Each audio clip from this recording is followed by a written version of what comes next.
Assalamualaikum warahmatullahi wabarakatuh.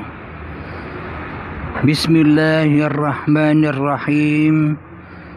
Ashhadu an la ilaha illallah wa ashhadu anna Muhammadur Rasulullah. Allahumma salli ala sayyidina Muhammad wa ala ali sayyidina Muhammad.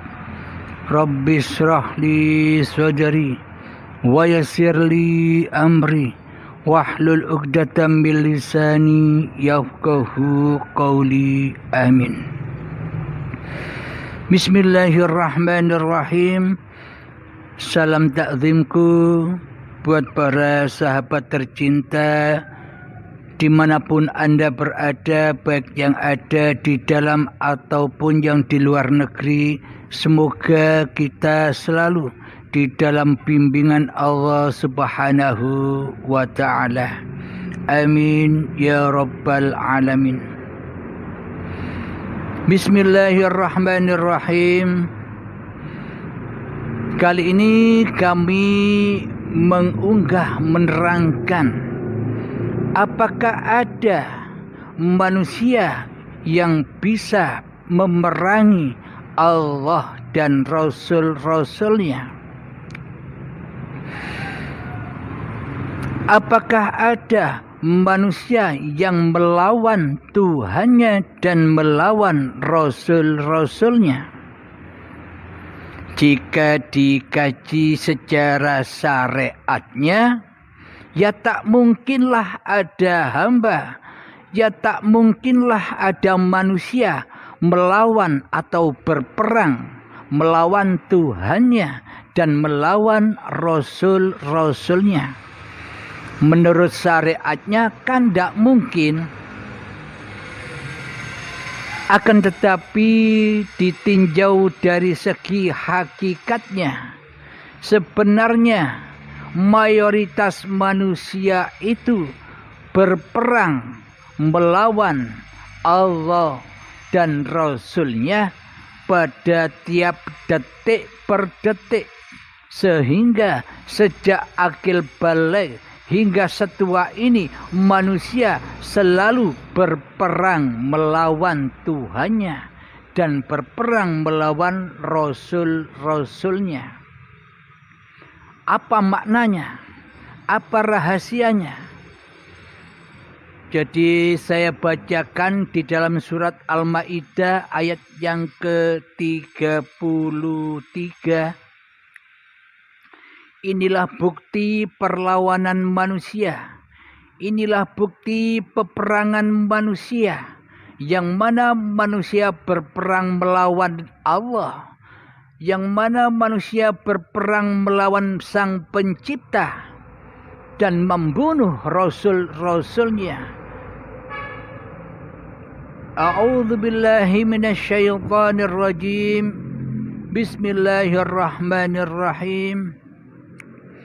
Innama jazaa'ul ladzina yuharibuna Allah wa rasulahu wa yas'auna fil ardi fasadan an yuqattalu aw yusallabu aw tuqatta'a aydihim wa arjulihim min khilafin aw yunfaw minal ardi dzalika lahum khizyun fid dunya wa lahum fil akhirati adzabun azim. Yang artinya, sesungguhnya balasan atau hukuman bagi orang-orang yang memerangi Allah dan Rasul-Nya dan menyebarkan kerusakan di bumi adalah mereka akan dibunuh atau disalib, atau tangan dan kaki mereka dipotong secara bersilang atau diasingkan dari negeri tersebut. Hal demikian itu adalah kehinaan bagi mereka di dunia dan mereka di akhirat azab yang sangat besar. Jadi di surat Al-Maidah ayat yang ke-33 inilah bukti bahwa ada manusia yang memerangi Tuhannya. Dan inilah bukti ada manusia yang membunuh nabi-nabi dan rasul-rasul yang diutusnya. Jadi ini babagan batiniah. Jadi ini babagan hakikatnya. Semua ini terjadi pada masing-masing diri manusianya, di hatinya. Jadi yang dimaksud memerangi Allah itu selama ini manusianya tidak rela, manusianya tidak ridho bila hidup ini Allah. Yang dimaksud memerangi Allah itu selama ini adalah manusia tidak rela, tidak ridho bila manusia ini hanyalah makhluk yang tidak bisa apa-apa.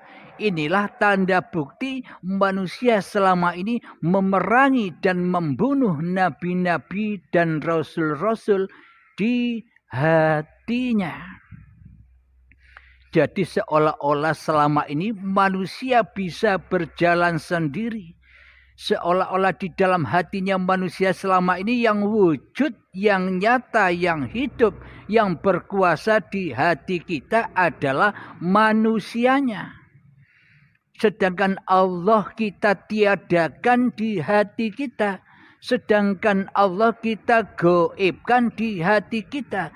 Sedangkan Allah kita lemahkan kekuasaannya di hati kita atas diri kita selama ini.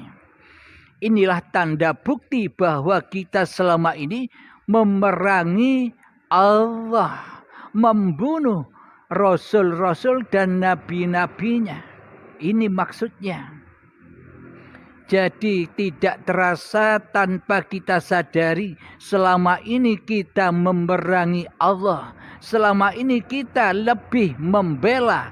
Selama ini kita lebih bersekutu dengan iblis dan setan di hati kita daripada kembali, daripada berserah diri kepada Allah Subhanahu wa ta'ala sebagai pencipta diri manusia kita.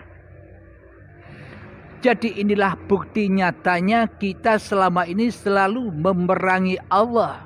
Selalu memerangi utusan-utusan Allah. Karena selama ini yang lebih wujud, yang lebih nyata di dalam hati kita bukan Allah sebagai sang pencipta. Akan tetapi yang lebih nyata, yang lebih wujud di dalam hati kita selama ini kan diri manusia kita sendiri. Inilah bukti nyatanya bahwa kita selama ini memerangi Allah di hati kita tanpa kita sadari. Dan inilah bukti bahwa kita di dalam hati kita membunuh para nabi dan para Rasulullah selama ini tanpa kita sadari. Dan bila sudah begitu keadaan hati kita, lalu apakah kita bisa menyembah Allah? Meskipun secara syariatnya kita menyembah Allah, secara syariatnya kita ibadah kepada Allah, namun di dalam hati kita memerangi Allah. Lalu apa gunanya sholat dan ibadah-ibadah yang selama ini kita kerjakan sejak akil balik hingga setua ini? Inilah yang dimaksud akhir zaman, yang mana keislaman manusia hanyalah sebagai busa di lautan. Busa yang tak ada kekuatannya. Karena apa? Karena manusianya hakikatnya tidak menyembah Allah. Karena hakikatnya manusianya tidak mengabdi kepada Allah. melainkan mengabdi dan menyembah kepada hawa nafsunya sendiri di hatinya. Berarti itu bukan ibadah, berarti itu bukan persembahan, berarti itu bukan pengabdian, akan tetapi hanyalah bekal-bekal untuk memerangi Allah dan Rasul-Nya. Jadi sesungguhnya apa yang kita lakukan, jadi sesungguhnya ibadah sholat dan ibadah apapun yang sudah kita lakukan selama ini hanyalah salib-salib untuk berperang. Hanyalah modal bagi hawa nafsu kita untuk meluluh lantakkan, untuk memerangi Allah dan Rasul-Nya di hati kita selama ini. Berarti selama ini kan kita ini sebagai musuhnya Allah. Berarti selama ini kita menjadi musuhnya para nabi dan para rasul. Apakah mungkin kita dikatakan Islam? Apakah mungkin kita dikatakan mengabdi, bertuhankan Allah, sementara di dalam hati kita memerangi Allah dengan hawa nafsu kita sendiri. Kita memerangi kewujudan Allah dengan kewujudan hawa nafsu kita sendiri di hati kita.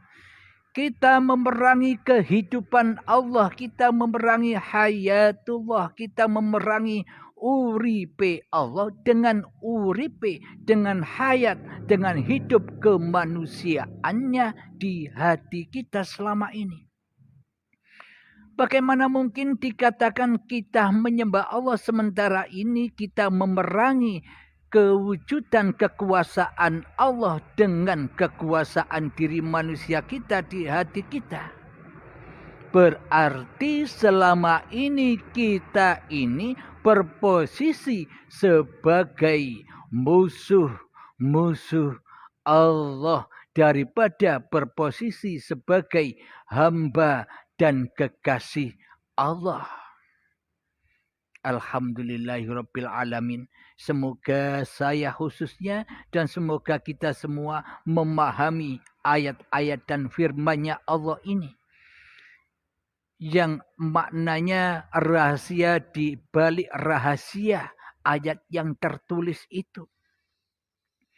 Jadi ada makna syariatnya pun pula ada makna hakikatnya, sebenarnya. Jadi kalau makna syariat itu hanya bayang-bayangnya, bohong-bohongannya. Akan tetapi makna yang tersirat, makna yang hakikat ini adalah makna yang sebenar-benarnya. Karena seluruh cerita alam semesta ini sudah ada di dalam hayatullah, sudah ada di dalam masing-masing diri manusia. Jadi gambaran, jadi kiasan-kiasan yang ada di alam semesta ini, kiasan-kiasan yang ada di syariat-syariat manusia ini sudah ada jawabannya di masing-masing diri manusia, bagi manusia yang diberi petunjuk oleh Allah, bagi manusia yang dihidayahi oleh Allah, bagi manusia yang bisa mengalahkan hawa nafsu dan dirinya sendiri di hatinya. Jadi semua itu melewati proses, untuk proses secara kilatnya bisa melewati baiat, yakni mati sebelum mati. Tanpa baiat kita takkan pernah bisa berjumpa siapa yang lebih dekat daripada manusia itu sendiri di dalam kedirian manusianya. Maka selamanya kita akan buta akan siapa yang lebih dekat daripada diri kita sendiri di hati kita. Ada ayat Allah yang berbunyi, Bismillahirrahmanirrahim. Wa nahnu aqrabu min habli wa nahnu aqrabu ilaihi min hablil warid. Dan kami lebih dekat kepadamu daripada urat nadimu. Maknanya aku Allah itu lebih dekat kepadamu daripada dirimu sendiri di hatimu. Inilah maknanya Allah maha dekat daripada dekatnya dirimu sendiri di hatimu. Jadi bagaimana mungkin kita bisa mengetahui, bisa menyaksikan yang maha lebih dekat daripada diri manusia kita sendiri. Sementara di hati kita yang jadi raja, yang jadi Tuhan, masih hawa nafsu kita sendiri. Jadi untuk menyaksikan, jadi untuk mengetahui siapa Allah itu yang lebih dekat daripada urat nadi kita, maka wajiblah kita memutus, memotong urat nadi dan urat leher itu sendiri. Tanpa kita potong, tanpa kita putus, kita tak akan pernah berjumpa dengan siapa yang lebih dekat dari urat nadi dan urat leher itu. Maknanya adalah hayatullah. Maknanya adalah uripe Allah itu lebih dekat kepadamu daripada uripe, daripada hidup manusianya di hatimu. Jadi itu maknanya. Jadi uripe Allah itu lebih dekat kepadamu daripada uripe manungsanya. Manungsanya maksudnya manusianya.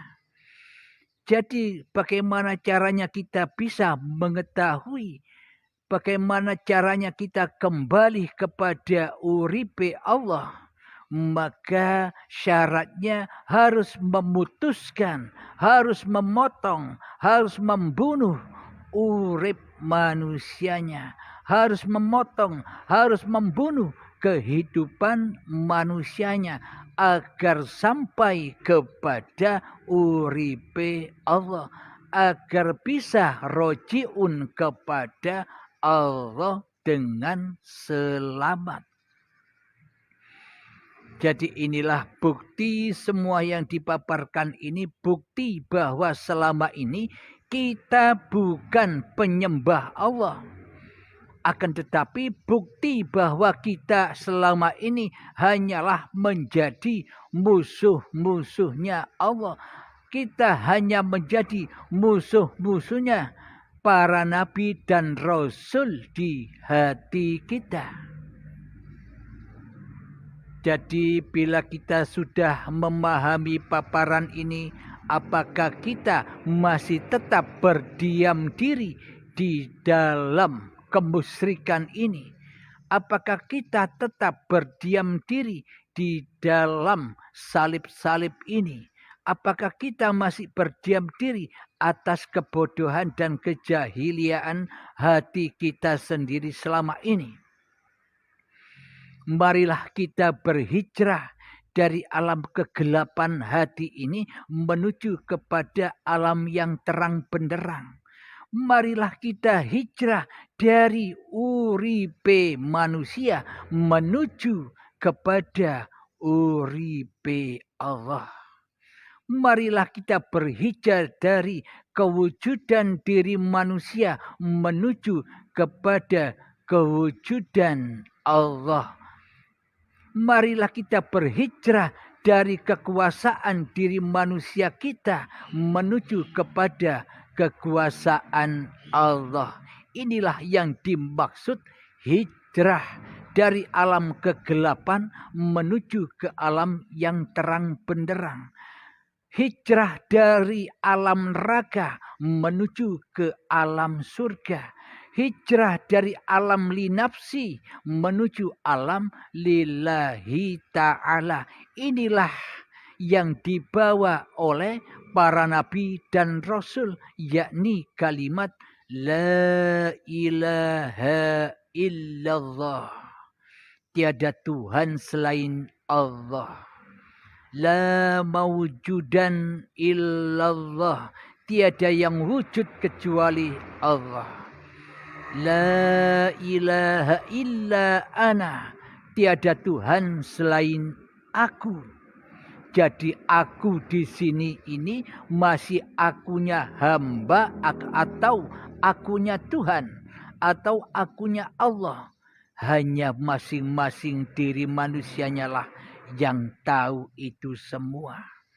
Karena manusianya bisa menghisap, bisa menimbang-nimbang keadaan hatinya sendiri bagi manusia yang diberi petunjuk oleh Allah Subhanahu wa ta'ala. Alhamdulillahirabbil alamin. Semoga paparan ini bermanfaat khususnya bagi diri saya sendiri dan khususnya untuk Anda semua, para sahabatku dimanapun Anda berada. Bismillahirrahmanirrahim. Rabbana atina fid dunya hasanah wa fil akhirati hasanah wa qina adzabannar. Wa sallallahu ala sayyidina Muhammad wa ala alihi wa sahbihi wasallam. Walhamdulillahi rabbil alamin. Akhirul kalam. Assalamualaikum warahmatullahi wabarakatuh.